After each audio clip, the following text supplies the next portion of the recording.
Hydraa commissioner Ranganath వివాదాస్పదుడిగా మిగిలారు. అంతా ప్రభుత్వం చూసుకుంటుంది అనుకోకుండా ఆయన సొంత ప్రచారానికి ఒడిగట్టారు. ఆయన చెరువులు కాపాడామంటూ అతిగా ప్రచారం చేసుకుంటున్నారు. ఇండ్ల కూల్చివేతను తేలిగ్గా తీసుకుంటున్నారు. తాను రాజ్యాంగం ప్రకారం నడుస్తున్నాననడంలో అర్థమే లేదు. అదే నిజమైతే కోర్టుకు రంగనాథ్ క్షమాపణ ఎందుకు చెప్పినట్టు?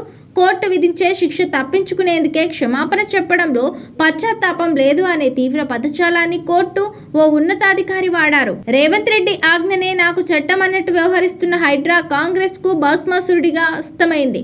హైడ్రా తీరుతో అధికార ప్రతిపక్షాల మధ్య రాజకీయ రణరంగం ఏర్పడింది.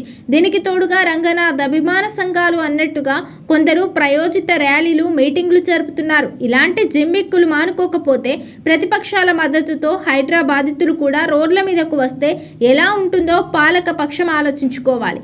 కోర్టులు, రాజకీయ పార్టీలు, ప్రజలు హైడ్రా అవసరాన్ని కాదనడం లేదు. దానికి కమిషనర్గా ఉన్న రంగనాథ్ అతి దూకుడునే వ్యతిరేకిస్తున్నారు. ఆయన వెనుకున్న వాళ్ళు ఇష్ట రాజ్యానికి పేద మధ్యతరగతి జీవుల కష్టార్జిత గూడులెన్నో నేలమట్టమయ్యాయి. గగ్గోలు పెడితే ప్రజలు నిలదీస్తే ఆయన వెంటనే రూల్స్ మార్చేస్తారు. మరోవైపు హైకోర్టు వరుసగా హైడ్రా విధానాలను ప్రశ్నిస్తూనే ఉంది. సెలవు రోజుల్లో సిబ్బందితో పని చేయించుకోవద్దు అని, రాత్రిపూట వెళ్లి ఇండ్లు కూల్చడం నేరమని, కోర్టు జోక్యం చేసుకోకుండా శని, ఆదివారాల్లో విధ్వంసానికి పాల్పడొద్దు అని తేల్చి చెప్పింది.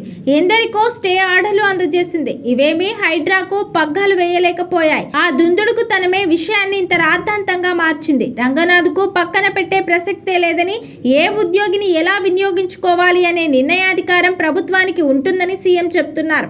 అవసరమైతే పైకోర్టుకు వెళ్తామని అంటున్నారు. తమ ఉత్తర్వులను ఉల్లంఘిస్తే హైడ్రా యంత్రాలు కదిలే చోటికి సైన్యాన్ని రప్పించి సిబ్బందిని అదుపులోకి తీసుకోవాల్సి వస్తుందని కూడా కోర్టు హెచ్చరించింది.